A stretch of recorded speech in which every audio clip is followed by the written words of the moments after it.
invitado el día de hoy, don Martín Torrijos Espino, expresidente de la República y quien hoy no, sino en estos días, ya dijo, aspiro a volver a ser presidente de la República porque lo que estoy viendo no me gusta.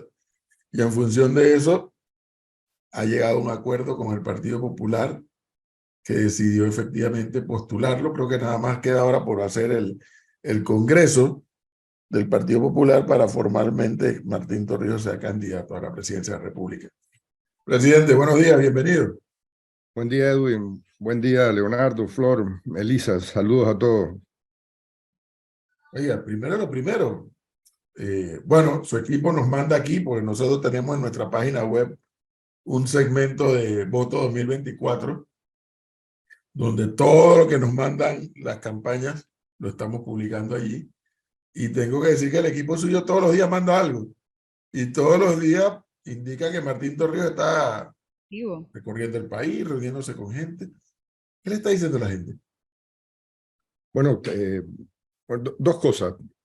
Obviamente hay un desencanto, hay un disgusto, hay preocupación, pero además de eso, la parte positiva es que las personas están con muchos deseos de participar y de efectivamente ser actores de su propio destino, de que los escuchen, que tienen ideas, que tienen propuestas. Y esa parte la rescato como algo muy positivo dentro de un momento difícil, de ese momento de pesadez que tiene el país. Pero esa voluntad y ese deseo de no dejarse llevar por este mal momento es algo que anima y que se siente y se respira en muchas de las reuniones.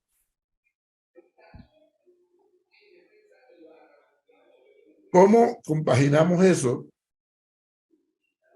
con un hecho cierto?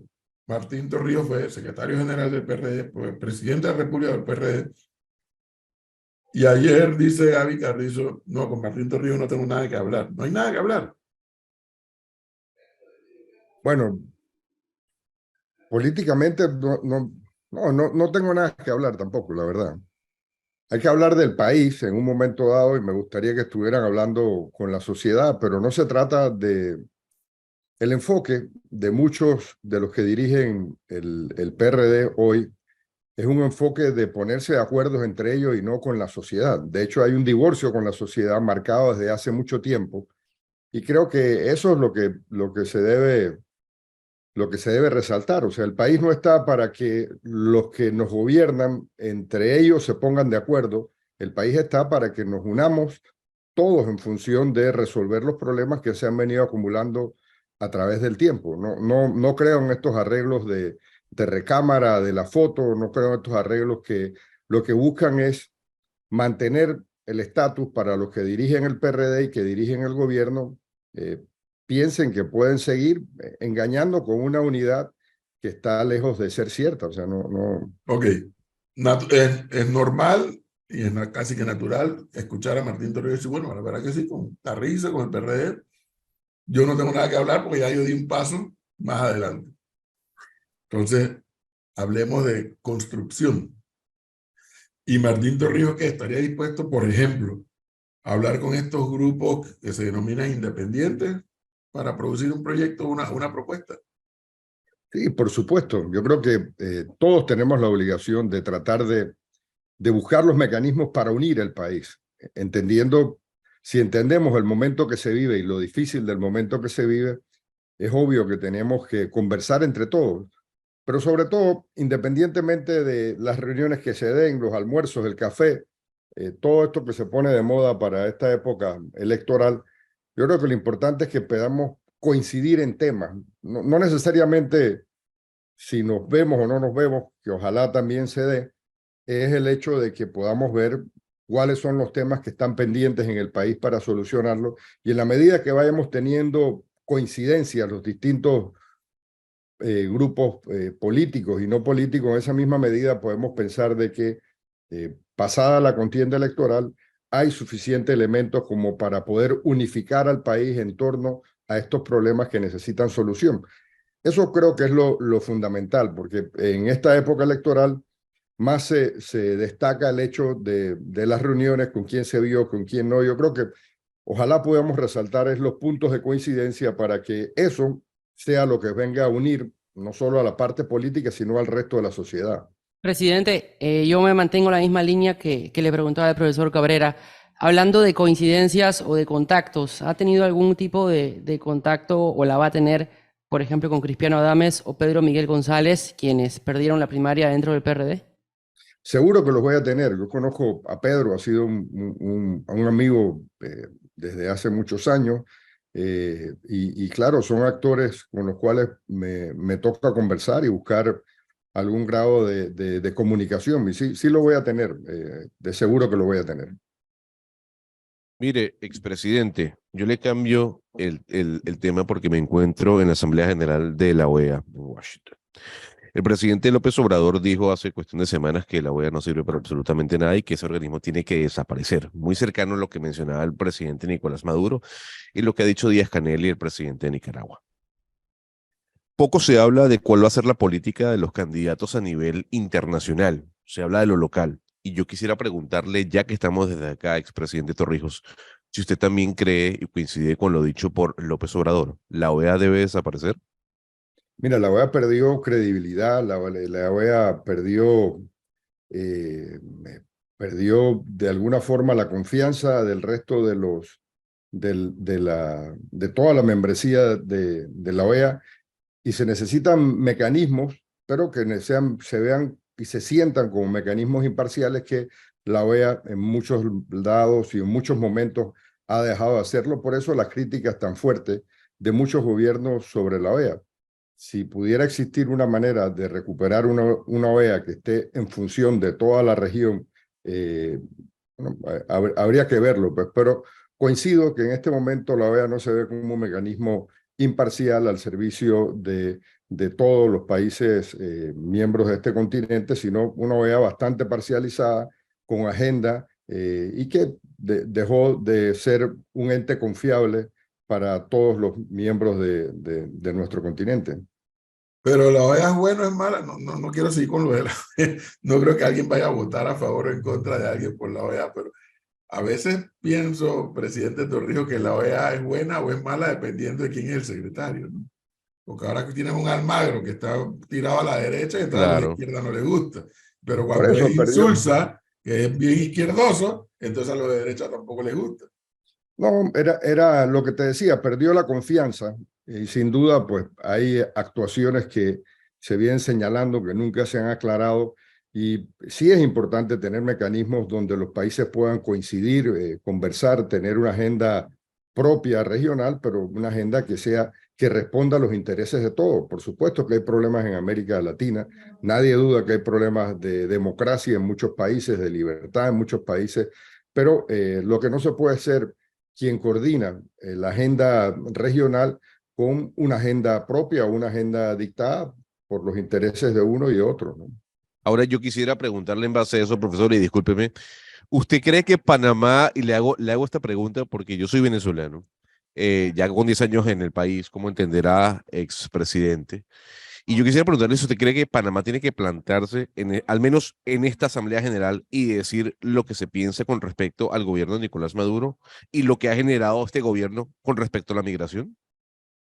Mira, yo creo que Panamá tiene que tener una personalidad propia en América Latina, y Panamá dejó de ser lo que pudo haber mantenido, que era un eje donde las personas podían convergir, donde se podían discutir los temas, era el punto de encuentro entre uno y otro. Creo que ya todos sabemos los problemas que tiene Venezuela, los problemas que tiene la región, lo que tiene Nicaragua, lo que se está viviendo en distintos países. Yo creo que lo que hay es que buscar un mecanismo donde podamos ir corrigiendo las deficiencias democráticas que tenemos en la región y buscar los mecanismos para tener acuerdos hacia un futuro. Yo creo que ya Panamá ha tenido posiciones marcadas sobre Venezuela, y yo creo que lo que podríamos aspirar es que nos pongamos de acuerdo y apoyemos procesos donde se retome democracia, donde se retome libertad, donde existan garantías para todos los ciudadanos de nuestro continente. Presidente, antes de pasar a los temas que le preocupan a la gente y que ya por acá en el WhatsApp están pidiendo que le pregunte a Martín Torrijos varias cosas. Yo quisiera saber si va a reaccionar, bueno, ya lo hizo a través de un video hablando de lo que le preocupa en Panamá, pero a reaccionar directamente a lo que dijo el presidente del partido PRD, el señor Benicio Robinson, lo calificó de maleante, de sinvergüenza, o sea, una serie de improperios el día de las primarias del partido. Mira, no merece comentario. La verdad que el país y todos saben quién es quién en este país y quién representa a cada uno de los actores políticos y no políticos. Creo que no merece respuesta. La verdad que ellos están acostumbrados a esto, a la descalificación permanente. No tienen espejos, nunca se han visto, no ven cómo la sociedad los mira, no ven cómo la sociedad les recrimina la falta de decencia, la falta de transparencia. Entonces, no merece realmente una respuesta nada de lo que este señor pueda decir. Y ahora sí, aquí le pregunto a un oyente si Martín Torrijos seguirá la política de la Internacional Socialista del PRD o la del Partido Popular.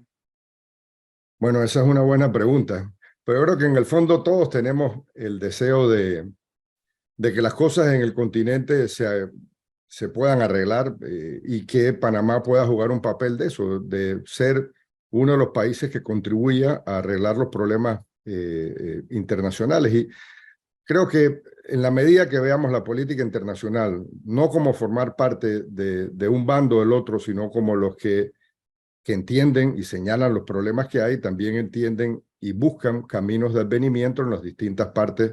Y ese rol lo hemos jugado y estoy seguro que es un rol que Panamá, si se hace presente con más frecuencia dentro del ámbito internacional, podría fácilmente quedar dentro de los países que se genera esa confianza a nivel internacional y puede jugar ese rol.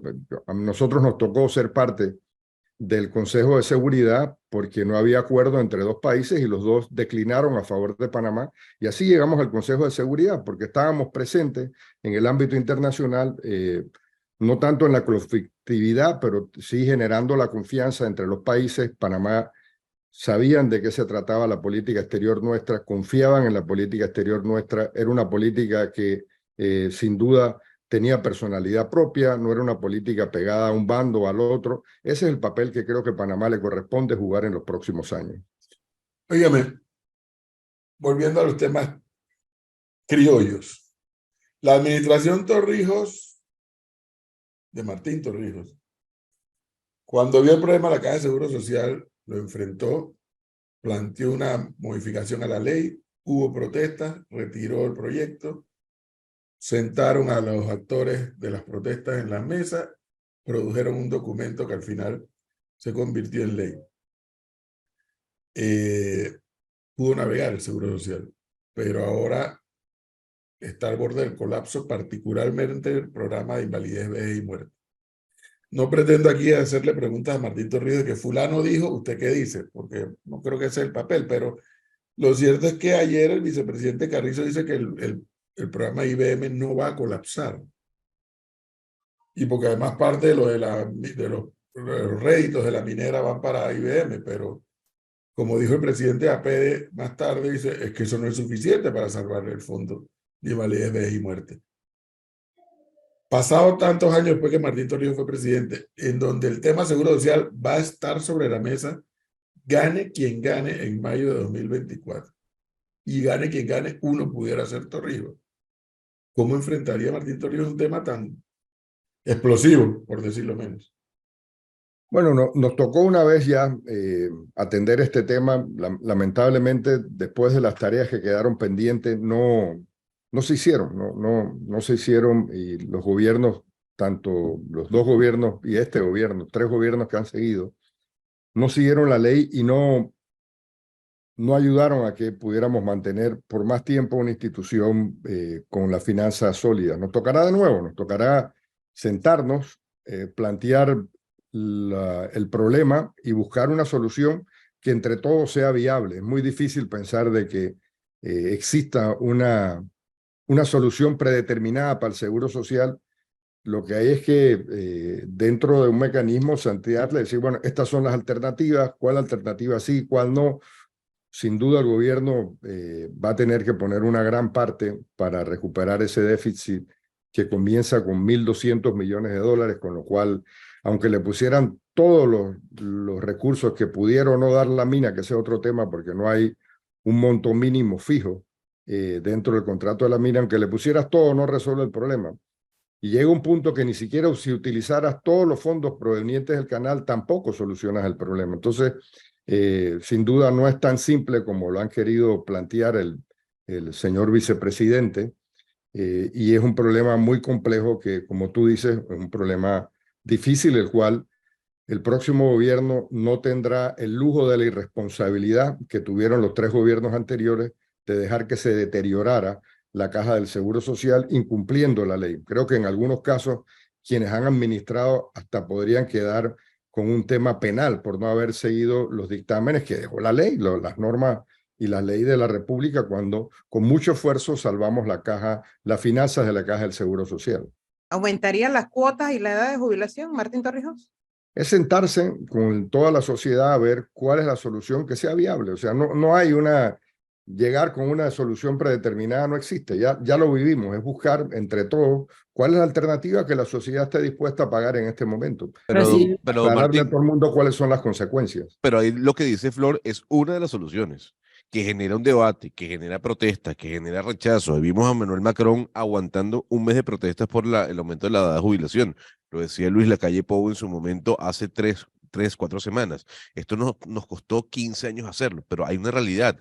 La gente, la evolución de la vida ha hecho que la gente pueda vivir más. No podemos tener una edad de jubilación que nos cueste al Estado. Entonces, no le está respondiendo a mi compañera Flor. ¿Usted cree que una de las premisas o de los cambios debe ser aumentar la edad de jubilación? Gonzalo, ya yo pasé por ahí, no solo lo vivió Macron, lo vivimos los panameños hace 15 años. O sea, el ejemplo que tú me dices hoy fue el ejemplo que hicimos nosotros con mucha valentía como sociedad. No es tan fácil como decir, así, aquí hay un preenlatado que es la solución del seguro social. Es la viabilidad que tengan distintas alternativas y que la sociedad esté dispuesta a pagarlo. O sea, no te puedo responder porque hay que sentarse, plantearle a los grupos como lo hicimos en el pasado. Estas son las alternativas. Aquí sugiero una, pero eso es producto de una sentada muy sincera con los distintos grupos. No creo que de antemano, por lo menos yo no lo voy a hacer, alguien pueda plantearte, esta es la solución que resuelve los problemas. Cada país tiene distintas alternativas para ver y cómo resolver el problema. Entonces es muy difícil tener una respuesta, pero todo eso que tú hablas de personas que lo están haciendo ahora, nosotros lo pasamos. Nosotros nos sentamos, hablamos con los trabajadores, con los empresarios, buscamos una solución que fuera viable en ese momento. Y claro, de las soluciones viables están muchos parámetros que hay que mirar, pero creo que hoy día no sería lo responsable plantearlo. O sea, nosotros, el ejemplo que tú estás hablando hoy de países que están enfrentando la problemática del seguro social, lo hicimos hace 15 años. O sea, para mí no es nada... Lamentablemente, no es nada distinto a, tal vez un poco más agravado por la cantidad de cifras y por lo que se generó a través de la Ley 51, pero bueno, nos tocará volvernos a sentar a replantearnos cuál es esa solución que podemos construir entre todos los panameños. presidente, el contrato con Minera Panamá ya está en la Asamblea Nacional y será debatido después que se conformen las comisiones. Esta semana la Iglesia Católica, los obispos de la Iglesia Católica expresaron su rechazo al contrato por diferentes motivos. ¿Cuál es la posición de Martín Torrijos respecto al tema de la minería y el contrato con Minera Panamá? Yo planteé que no estoy de acuerdo con este contrato. No estoy de acuerdo porque, entre otras cosas, hay cesión de soberanía, no están garantizados los mejores términos para el país, falta un debate amplio sobre la sociedad, sobre el tema de minería, y creo que, y siento que este contrato no representa los mejores intereses del país. Y por eso me he manifestado que debemos votar en contra porque este contrato, entre otras cosas, va a seguir siendo un motivo de conflicto hacia el futuro. Solamente el hecho de que las utilidades o las regalías que cobra Panamá dependan de las utilidades de la empresa. Mire, eso nos pasa con Panamá Port. Teníamos 10%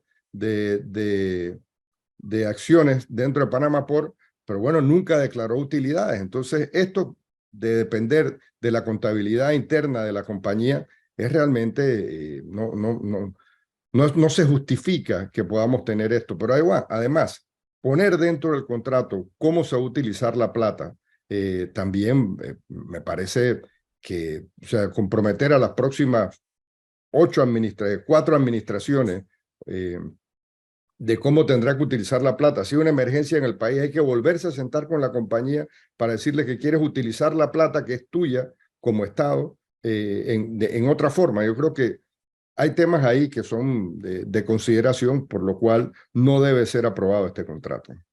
No entiendo, obviamente usted y yo lo sabemos, y usted mejor que yo, que este es un tema nuevo para la sociedad panameña. Este tema de la minería es algo con lo que no estábamos los panameños familiarizados. Pero la génesis de este contrato data del ejecutivo de Pérez Valladares, el cual Martín Torrijos era parte, como viceministro de gobierno.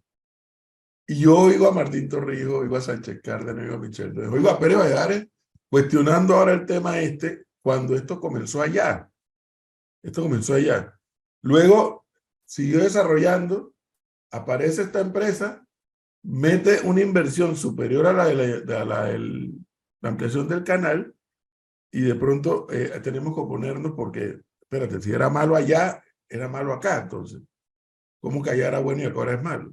No entiendo. Mira, yo no puedo justificar lo que se hizo en esa época, ni me puedes pedir a mí, siendo viceministro, que dictara las políticas del Estado en ese momento. Yo creo que hay temas de contratos de esa época que sin duda pudieron haber sido mejor. Yo no estoy... Ahora, nos podemos quedar discutiendo el origen o nos discutimos hoy. Entre otras cosas, sí, han invertido mucha plata, pero mucha de esa inversión fue pagándola a la empresa al cual compraron. Entonces, claro, si son 6.000, pero la compañía que compró eran 2.000, por decirte algo que no es el caso, entonces, bueno, no son 6.000, son 4.000, pero creo que ahí no va. El tema es que hoy la oportunidad de renegociar esto le da al Estado un momento, o sea, este es hoy, este es el problema que tenemos hoy. Si bien es cierto, nos hemos saltado en un momento dado la discusión sobre la minería en el país, si queremos los panameños tener minería o no desarrollar la minería, si vamos a tener... Si se pone una moratoria, como se ha pedido en el Pacto del Bicentenario. O sea, hay una discusión que nos saltamos como sociedad y que en algún momento hay que retomarla. El tema es que la oportunidad de renegociar el contrato era hoy por las condiciones jurídicas que se dieron, por en fin, una serie de normas, y yo creo que esta negociación no beneficia a los panameños como pudiera beneficiarla. O sea, no se logra lo que el gobierno dijo. No hay un mínimo garantizado por 3 años, no hay un mínimo garantizado por la vida del contrato. El hecho de que nosotros lo que vayamos a cobrar como Estado, lo que nos corresponde, lo que se ha negociado, dependa de las utilidades, ya tenemos suficiente experiencia como para saber de que mentira que nosotros vamos a le vamos a mandar con 2 auditores de Contraloría a una empresa que está en el mercado para determinar... Pero entonces, presidente, pero entonces, ¿qué hacemos? O sea, Panamá se cierra a este modelo de inversiones, no de la minería, no de la minería, de este modelo de minería o de cualquier otro modelo, porque estemos claros que el mensaje que vamos a mandar para afuera es de una irresponsabilidad suprema. No, pero a ver, si por los motivos que sea, este es el momento de renegociarlo, lo que tenías es que negociarlo bien. O sea, el mundo puede entender. Tú no estás diciendo no. Lo que te estoy diciendo es que cómo solucionamos los problemas que este contrato en particular. No estoy diciendo que no llegues a un contrato. Ahora, es una irresponsabilidad sabiendo desde el primer día que este tema estaba pendiente y no haberlo abordado tanto de la empresa como del gobierno.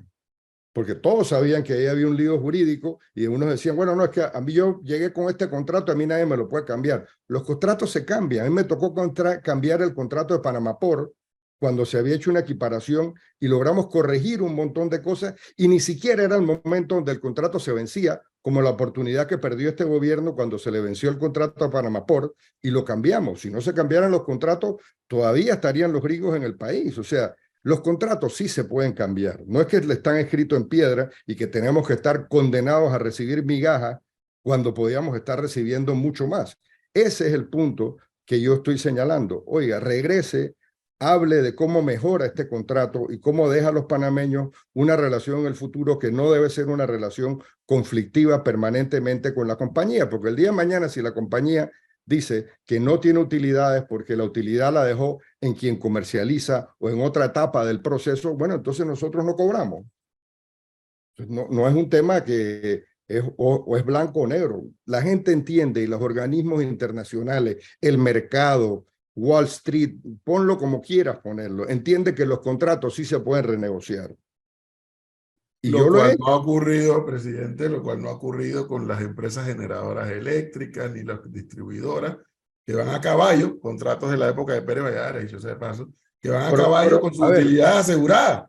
Y los panameños, yo no vengo a defender a Pérez Valladares ni al gobierno, cada cual tiene su responsabilidad. no. Ahora, el No, lo que problema que te ocurre es que estoy los contratos, diciendo, el dice problema, Martín Torrijos, los contratos se renegocian, sí. Pero en el claro, caso de las eléctricas y las se telefónicas, va a no, vencer, el contrato ya se va a vencer, o sea, el contrato de las generadoras se vence en el próximo periodo de gobierno. Ahí hay una oportunidad para redefinir una serie de temas en el mercado eléctrico. Ahora, hay temas que no han pasado, que no vienen solo del origen.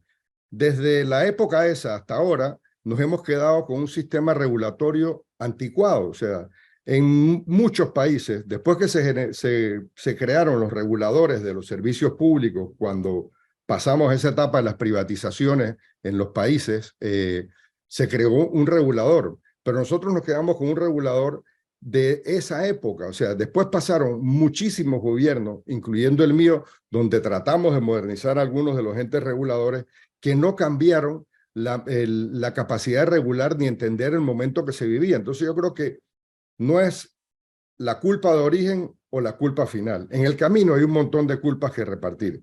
Pero más que repartir es el tema, hoy se pueden corregir problemas que no se podían corregir antes. Cuando se venza el contrato de las distribuidoras, bueno, habrá una oportunidad también para abordarlo. O sea, yo siento que el hecho de que sí, que tenemos un tema que resolver con la minera, no quiere decir que es que el mundo se acaba si tú le dices, hey, vamos a renegociar esto porque lo que hemos dejado es un enredo que al país no le va a servir hacia el futuro. Claro. A ver, expresidente, yo poco he escuchado de las propuestas económicas que tienen los candidatos o precandidatos para el 2024. Y es una realidad, hay que trabajarlo así. El expresidente Ricardo Martinelli vivió ese apogeo económico por los commodities y también por el país que usted dejó. Y eso es una realidad también por los commodities que ayudaron un poco a las finanzas, no solo de Panamá, sino del planeta. Pero hoy en día la realidad económica global es completamente diferente y la de Panamá también. Y usted y yo sabemos que la deuda pública de Panamá está cerca del 65% frente al Producto Interno Bruto, que es altísimo para un país como el nuestro. Y el déficit fiscal sigue creciendo. La pregunta es, para Martín Torrijos, ¿cómo se debe reducir la deuda pública de Panamá frente al Producto Interno Bruto? Que no se nos vaya el 65% de la platica en pagar deuda. Mire, yo no quiero volver para atrás, pero esto mismo lo viví cuando llegamos al gobierno. Teníamos 70 y pico por ciento de deuda. Todo lo que era préstamos iba para gastos y nos tocó hacer una reforma fiscal donde el gobierno se apretó los cinturones, donde pudimos cortar gastos, priorizar, que en este momento no hay prioridad. O sea, si tú ves lo triste, lo indignante y lo inhumano que es el hecho de que el hospital oncológico pida medicamentos y sin embargo en el otro lado, en la descentralización paralela, son cientos de millones de dólares y acá no hay dinero para comprar medicamentos. Si priorizamos las áreas donde gastamos, vemos cómo recortamos algunos costos del Estado y en algunos casos vemos si poniendo la casa en orden se requiere de mayor esfuerzo, por ejemplo, si podemos apurar más la digitalización del cobro de impuestos, ahí hay un par de puntos del PIB que se podrían ir ganando. Entonces, sí, yo entiendo perfectamente bien, hay que regresar, hay que ver cómo bajamos deuda, pero también cómo vamos de alguna forma manejando la deuda externa que nos permita no ahogarnos en este momento que estamos. O sea, esto... Entonces, eso quiere decir que es posible, está la posibilidad de que si Martín Torrijos llega al Palacio de las Garzas, plantee una reforma fiscal. Yo creo que no solo por el lado de ingresos, yo creo que las reformas fiscales tienen un lado de gastos que hay que plantearlo. Ahora, nadie sabe qué finanzas vamos a recibir. O sea, es muy difícil saber porque el gobierno está ocultando todo, está pateando la lata para que caiga en el próximo proceso, ya puso intereses que se vencieran para no tener que contabilizarlo en el próximo año. De alguna forma u otra, los cierres fiscales les permiten no registrar la deuda de este año, sino pasarla hacia adelante. Se está ocultando la realidad financiera del país. Nadie sabe cuánto va a quedar en cuentas por pagar a proveedores. O sea, hay un manejo de finanzas opacas que está ocultando la realidad de cómo se está manejando las finanzas públicas. Yo creo que hay que llegar, mirar qué tenemos y sentarse con mucha seriedad y con mucha responsabilidad a replantear esto es lo que tenemos, esto es lo que vamos a hacer y cómo lo vamos a hacer. Ya este tema de manejo de deuda, de bajar de 70% a 46% la deuda, lo hicimos en mi periodo y con eso no solo bajamos la deuda, sino que también permitió que en el gobierno futuro que le tocó al señor Martinelli, en ese gobierno, claro, teniendo 40, tenías un margen mucho más grande, haciendo la tarea de unas finanzas públicas ordenadas, permitía que tuvieras recursos para invertir, pero lamentablemente no se invirtió tanto en la gente como se pudo haber hecho para resolver los problemas que a la larga no dejan que el país progrese, como el tema de la salud y la educación, que están todavía pendientes para resolver. Presidente, Presidente, me preguntan por este lado cuál es su posición respecto a la ley de adquisición de tierra del Estado. ¿De que en caso de llegar a la presidencia va a hacer algún tipo de modificación a la misma? Para la adquisición, claro, sí, sí. Ahí vi los mecanismos estos por los señalamientos de las compras de tierra que se han dado, pues, para los diputados, etcétera. Sí, yo creo que hay que revisar. Hay muchos temas pendientes, o sea, cada cierto tiempo se hace una ley, no se modifica y regresa al mismo círculo de que, sí, en ese momento era para los campesinos, para legalizar la tierra. De alguna forma hay que distinguir entre quienes no son los que la están adquiriendo originalmente y quienes la están comprando después como derecho procesorio. Hay que transparentar esto para que el Estado reciba lo que realmente le corresponde en justicia, no lo que le corresponde de una ley de los años 70. presidente, A ha ver, habido permítame, profesor, sí, ha sin habido un problema. abultamiento de la planilla evidente, de la planilla estatal. De hecho, en el Ministerio de la Presidencia, en el primer trimestre de este año, pudimos obtener información de que entraron 152, creo, personas nuevas. ¿Qué va a pasar con toda esa gente si usted llega, bueno, con ellos y con los otros que estén en otras instituciones del Estado, si usted llega a ser presidente de la República? ¿Va a Mira, sacar toda esa cantidad de gente que quizás hay no es necesaria? hay instituciones que crecen por ley, temas de salud, temas de educación, temas de seguridad. Yo creo que hay que redefinir el tamaño del Estado, pero esperemos, pues, o sea, esperemos, no hay duda que la planilla estatal se ha manejado como una visión política de la necesidad política de este gobierno de tratar de reelegir al señor Carrizo, pero el tema es, hey, pongámonos de acuerdo dónde están los gastos, dónde debe ir más inversión, cuáles son las inversiones prioritarias.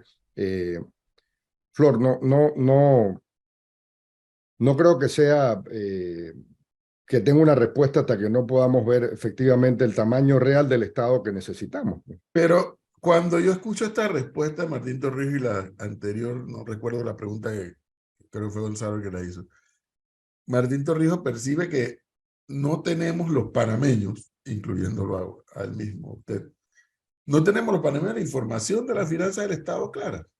No, para nada, para nada. Cada día nos enteramos de temas que pasan, este tema de haber alargado el periodo para el cierre fiscal y que beneficie para poder cumplir la ley de responsabilidad fiscal, de alguna forma u otra, la necesidad y el desorden que se ha venido generando en las inversiones.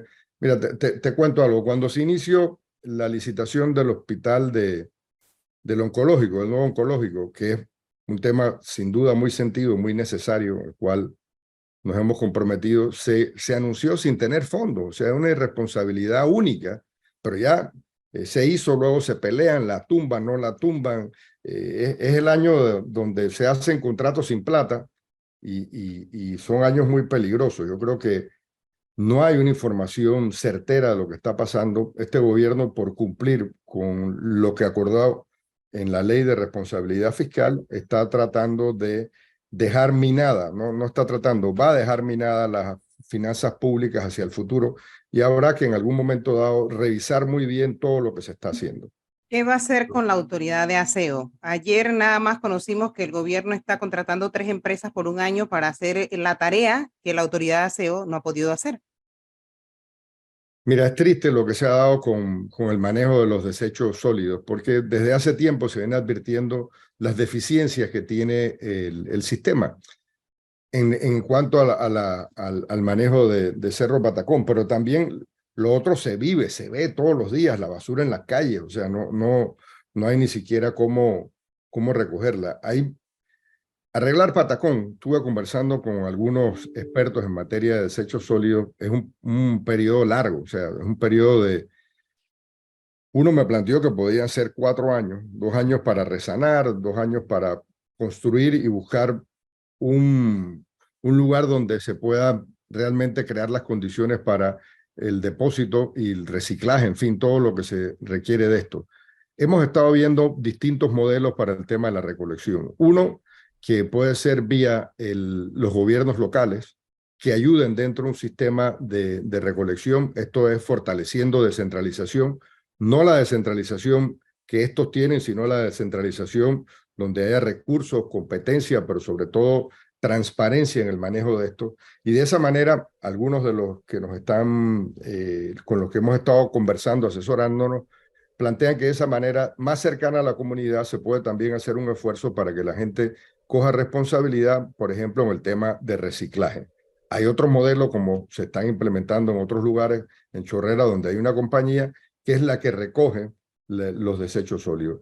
Hay una mezcla que estamos valorando de cuál es el mejor modelo y cuál es el mejor modelo para atender la emergencia sanitaria que existe en Cerro Patacón, que sin duda vivimos todas las consecuencias de un sistema que, lo que decía Edwin anteriormente, alguien perdió la capacidad de regular. O sea, no hemos hecho nada en un montón de temas que tienen necesidad de regularse y que tiene que haber responsables para que cumplan. Y eso, el tema de la basura, es uno de los temas más sentidos en todo el país, ¿no? Lamentablemente hay unas áreas que están un poquito mejor que las otras, pero bueno, si te vas a ver Colón y el vertedero que está ahí tirando humo todos los días, te das cuenta que esto es un problema que tenemos que abordar a nivel nacional en el desecho, en el manejo de la basura y la recolección de la basura.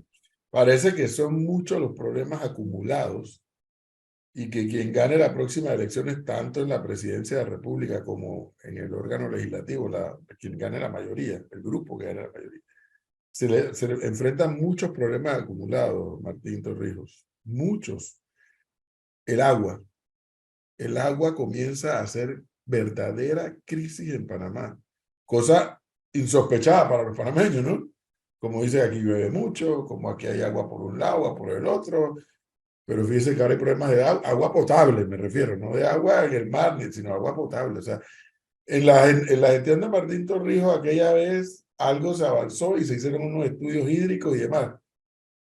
Resulta que ahora quieren volver a hacer estudios de los estudios que ya se habían hecho. O sea, ¿hasta dónde recuerda Martín Torrijos? No lo que dejó, sino cómo enfrentar el problema del agua, que cada día hay más gente con esa necesidad.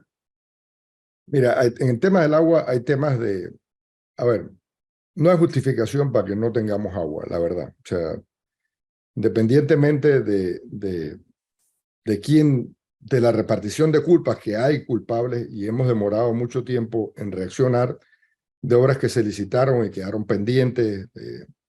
La última planta potabilizadora que se creó en este país la hicimos en mi gobierno, o sea, hace 15, 20 años atrás. Necesitamos un manejo adecuado de las aguas. Este tema del fenómeno del Niño nos va a afectar, ya nos está afectando, pero lo que se prevé es que tengamos, por ejemplo, 6 meses muy secos y 6 meses de lluvia, de intensa lluvia en unos lugares, de otras de lluvia menos intensa. Viendo algunos estudios y conversando con algunos expertos, dicen que para el área de Chiriquí y el área de Bocas del Toro va a llover, pero va a llover menos. Eso genera un problema en electricidad por las hidros que tenemos allá, genera un problema para la agricultura. En el área de Chepo y Darién va a llover más, va a ser torrenciales. En la provincia de Azueros también las lluvias van a ser menos, pero cuando lleguen van a ser muy fuertes, con lo cual nos obliga a tener un manejo adecuado. Esto es ya, o sea, esto va a pasar el otro año. Y el gobierno, por ejemplo, lo que debería estar haciendo es una contratación directa para que se haga un estudio de geohidrográfico para saber, entre otras cosas, dónde están y cómo están los depósitos de agua subterránea o las fuentes de agua subterráneas profundas que hay en el país. Hay estudios muy viejos y allí puede haber una solución de corto plazo mientras se termina la construcción de la ampliación de potabilizadoras que se han anunciado a través de la ACP. Entonces, eso debería ser un estudio que además no es mucha plata, no son los 50 millones que pueden gastar un... Presidente, Río Indio, usted lo recordará, Sí, sí. fue estudiado. Después querían estudiar también coger agua de Bayano. Lo cierto es que al día de hoy ni lo uno ni lo otro. Claro, y vuelvo y repito, ahí es el tema de dónde podemos ver, dónde dejamos de actuar, en qué administración dejamos de actuar, en qué manejo del ACP. Pero más que la pelea de esa, o la discusión de esa que seguro se va a dar, yo creo que la importancia es ponernos de acuerdo qué vamos a hacer ahora.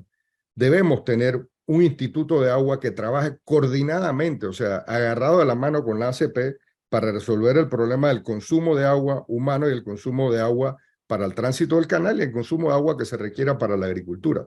Panamá no puede ser un país que no tenga una institución que maneje de manera bien precisa, muy eficiente el tema del agua, y las próximas inversiones que se va a ver, que se vamos a tener que hacer como país, no solo por el tema del canal, sino por el tema del consumo de agua humano, va a ser agua. O sea, es un tema que hoy no se está viendo, pero en los próximos años vamos a tener que invertir muchísimos millones de dólares en un manejo adecuado de las aguas. Creo que llegó la hora de que podamos tener un programa de agua a nivel nacional, una institución que cubra no solo el abastecimiento de agua, sino ese manejo de agua. Hay proyectos de ríos que se tienen que tomar, se tienen que retomar, si no se van a seguir inundando los pueblos y no va a haber agua para la agricultura. Lamentablemente, Ríos de Tonosí nació mal, pues, porque era la época donde todo nacía con el bautismo de la corrupción.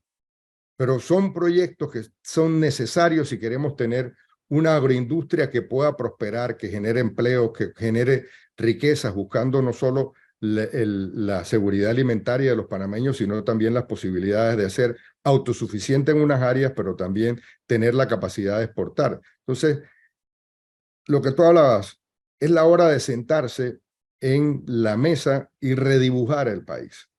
Y para esto se requiere la experiencia, la capacidad de sumar a los mejores panameños, no importa de qué partido venga, la necesidad de unificar al país en torno a estos problemas que se vienen acumulando y que no los resuelve un mesías. No existe un mesías. Podría existir un liderazgo que unifique, que genere confianza, que no vivamos de sobresalto en sobresalto, de pelea en pelea, para que podamos realmente enfocarnos a lo que los panameños nos interesa. El tema del agua es uno de esos temas donde tenemos que dedicarle muchísimos recursos los próximos años. Tenemos que diseñar una nueva institución que vele por el problema hídrico del país, que tiene que estar agarrado de la mano, porque la ACP ahora no puede ser que el problema del consumo humano es un problema del país y no es un problema que tengamos que ver en conjunto. No, espérate. Este problema es, sí, efectivamente, no puede ser que vamos a llegar a una competencia que si es los tránsitos por el canal o el consumo de los panameños. Hay que resolverlo y tenemos que resolverlo todos aportando, porque ese recurso es del Estado, no es que es una institución que no tiene raíces y que los dueños no es Panamá. Entonces, esa tarea de ponernos de acuerdo, no enfrentarnos, la ACP no puede ser o verse como la caja menuda o quien entrega solamente plata. Tenemos una responsabilidad con el país que tenemos que hacerlo cada cual salvaguardando su rol, pero entendiendo que el país reclama de un momento difícil donde el entendimiento, la priorización, la nueva institucionalidad que hay que construir no se puede demorar. No se puede tener una institucionalidad que no funcione en materia de salud. O sea, este tema que realmente duele ver lo que pasa con el oncológico, lo tengo muy cerca, veo las horas de la madrugada donde tienen que llegar gente del interior. No puede ser que no tengamos otro hospital, por lo menos en el interior, que ayude a que no se esté congestionando este hospital oncológico, pero cuando se habla que se va a hacer, que sea real, o sea, que no sea la ilusión perversa que crea este gobierno anunciando obras para los cuales no tiene plata, o que se atrasan peleándose entre los socios de ellos, de las empresas constructoras, a ver a quién se lo adjudican. Ese momento en seriar el país, de que tengamos un país que sea capaz de hacerle frente a construir una nueva institucionalidad, es el momento que nos están convocando estas elecciones. Y por eso creo que más que resaltar las diferencias, más que llegar enconando el ambiente sobre posibles soluciones de distintos temas, es el momento que replanteemos. Esto se necesita y esto requiere de un entendimiento nacional para lograrlo, porque necesita continuidad a través del tiempo. El problema del agua no se resuelve en una administración, pero se comienza a resolver en la próxima administración. Es poner de acuerdo a los actores nacionales para que entendamos de que efectivamente llegó la hora de que Panamá sea, así como hablamos de Israel, así como hablamos de los países que han podido resolver sus problemas del agua, yo espero que Panamá sea ese país ejemplo de cómo podemos manejar el agua y que el agua nos alcance efectivamente en un país donde abunda el agua, pero en los lugares equivocados nos alcance para que podamos cubrir las necesidades básicas que tenemos. Ahora, todos. para hacer todo esto que Martín Torrijos hoy nos ha planteado y muchos otros temas más que ya nos alcanzó el tiempo y no tenemos más para seguir preguntando, para hacer todo eso que Martín Torrijos ha dicho hoy, y vaya usted a saber de cuántas otras cosas más en otros temas, tiene que ganar las elecciones. Hay quienes insisten al día de hoy en decir, si no hay alianza, nadie gana, y gana, según dicen las encuestas, Martinelli, si Martinelli es candidato. Si no hay alianza, no hay nada que hacer. Bueno, eso es una opinión que yo la escucho. No es que no la comparto, pero yo digo, espérate, todavía falta un tramo por recorrer a ver qué va a pasar. Pero por otro lado, y no voy a hablar de algo que Martín Torrijos sabe, tú puedes ser candidato a presidente, puedes tener opción, pero tú, o sea, la persona que sea candidato a presidente, necesita buenos candidatos a representantes de corregimiento, buenos candidatos a alcaldes, buenos candidatos a diputados, porque hay una simbiosis de que de arriba manda votos para abajo y de abajo manda votos para arriba. En ese tema político electoral, ¿por dónde va Martín Torrijos? Alianzas, posibilidades. Si no, capacidad de estructurar candidaturas a puesto de elección en los siguientes niveles. Se sabe que el Partido Popular es un partido mínimo, no tiene una estructura como la que tendría el PRD, el panameñismo, Cambio Democrático, incluso RM, con toda esta estructura de cantidad de gente que tiene. ¿Cómo va a ser Martín Torrijos? Mira, estamos construyendo en paralelo varios temas. Sin duda, siempre hay que dejar un espacio abierto para las alianzas, porque es importante. Pero las alianzas, vuelvo y repito, no solo en función electoral o electorera, sino en función de esto, de unificar al país hacia la construcción de ese Panamá más justo, de ese Panamá posible, que queremos mucho, que estoy seguro que ustedes también. Esa posibilidad está ahí, se va a dar en el mes de septiembre, pasada este proceso de primarias y postulaciones. Y por otro lado, también estamos construyendo una base de una oferta electoral que tenga la oportunidad de competir, porque efectivamente, con el Partido Popular y mi candidatura, ese esfuerzo de generar organización, que sí requiere una organización mínima para las elecciones, sí requiere también de tener la capacidad de tener una oferta electoral lo más completa posible. Yo estoy seguro que eso lo vamos a lograr con el Partido Popular, porque nosotros nos vamos a preparar para efectivamente ganar las elecciones con una oferta electoral que vaya acorde con lo que estoy planteando. No se trata de abrir espacios ahora para gente que tenga problemas jurídicos, en fin. Se trata de que podamos tener una oferta electoral competitiva, atractiva y que ayude a ganar las elecciones.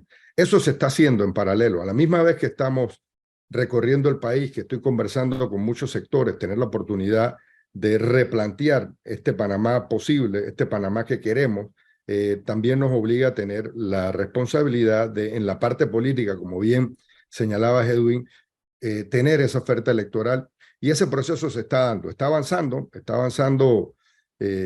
tal vez con menos luces que en otros lados, pero sí vamos a tener un efecto electoral responsable, acorde con lo que le estamos planteando al país y que nos ayude a que efectivamente esta voluntad que se ha venido sumando, que la cual agradezco, hemos crecido mucho. Hace 3 meses y qué sé yo, 3 meses y una semana, no creo que llegamos a 3 meses y medio, anuncié mi candidatura. Pude salir y ahora con el Partido Popular el 16 del próximo mes haremos el Congreso ya para oficializar mi candidatura. Pero en esos 3 meses yo creo que hemos avanzado mucho en materia de suma de voluntades, suma de personas que están entrando dentro de la organización, y eso nos permitirá tener una oferta electoral bastante completa. Creo que se van a sorprender de la cantidad de representantes, alcaldes y diputados que vamos a ofertar, y yo creo que el partido, a través del Partido Popular, vamos a tener una expresión, hombre, no estoy diciendo que va a ser mayoritaria, pero una presencia dentro de los gobiernos locales, la asamblea ¿Tendrá Martín Torrijos en esa oferta electoral en su radar, junto con el Partido Popular, a gente que no sea del PRD? Porque usted lo sabe, como lo sé yo, que eso es lo que se está comentando en la calle. Es que Martín nada más va a depender del PRD y de más nadie. Uy, con el cariño que me tiene la dirigencia del PRD, si dependo de ellos, te puedes imaginar en qué carrera estaría. Pues no, mira, no es una jugada del PRD. Pero además, cuando yo goberné y gobernamos con el Partido Popular, ya se está determinado que gobernamos con los mejores. Personas como Rubén Blades, que no pertenece a ningún partido político, entró y trabajó 5 años dentro de mi gobierno. El hecho de no tener y no estar corriendo bajo la bandera del PRD, sin dejar de ser PRD, pues yo soy PRD, no quiere decir que no tenga la capacidad de sumar a los mejores. Por el contrario, ahora tengo la mochila, el peso del partido, lo que significa, el peso de lo que significa en este momento un gobierno indolente y un partido, una dirección del partido bastante indecente, nos permite a nosotros no tener esa carga de velar por con quién vas a gobernar. O sea, yo no sé qué pasó en este gobierno y por qué escogieron a los que tienen el gobierno, si eran compromisos políticos antes de llegar, si eran compromisos con algunos dirigentes de la Asamblea, que son los que han quedado mandando en este país. Entonces, yo no tengo ese problema, no tengo que responder a alineamientos políticos del partido, pero además, ya yo fui presidente. Yo no voy a llegar en términos de dejar un país solamente con la consideración de los vaivenes políticos. Realmente a mí me interesa la transformación de este país. Si Dios me lo permite y puedo llegar a la presidencia, no va a ser para dejar lo que tenemos, no va a ser para administrar lo que ya no es administrable, porque este modelo realmente se acabó, se agotó. Es para que podamos juntos diseñar ese nuevo país. Y efectivamente, ese país requiere de tener la voluntad y la capacidad de sumar muchas voluntades a la vez, porque los problemas que nos están agobiando son grandes y son muchos y son variados. Oiga, ¿y qué va a hacer con el señor Ramón Ashby, que lo vimos cuando usted se presentó sus aspiraciones a presidente de la República? Recientemente ha sido condenado ya en firme por peculado. O sea, esa gente probablemente, o personajes como él, le harían daño a su campaña. ¿Qué haría usted con Ramón Claro, Ashby? yo he dicho que nadie está por encima de la ley, y eso incluye a personas con las cuales tengo una relación personal. Yo soy amigo de Ramón Ashby, de su papá, de él, de su hijo, pero esto no implica que él tiene una responsabilidad dentro de mi campaña. Él, como cualquier otro que tiene un amigo que corre un cargo, me está apoyando, pero a nivel personal no me está apoyando con un cargo dentro de la campaña electoral. Y él sabrá no solo dar las explicaciones, sino también poner los recursos. O sea, él, por lo que entendí, es que tiene otros temas, recursos pendientes, pero bueno, eso, vuelvo y repito, mi gobierno no va a ser un gobierno para proteger a nadie. Yo reitero mi amistad personal con Ramón Ashby, no la voy a negar, no la voy a ocultar, pero eso no quiere decir que de alguna forma u otra voy a que no se cumpla la ley o que personas que pueden tener una cercanía a mí no cumplan con lo que dicta la ley y la justicia. Bueno, don Martín Torrijos, gracias por este tiempo que nos ha dado, muy amable. Muchas gracias a ustedes. Que esté bien.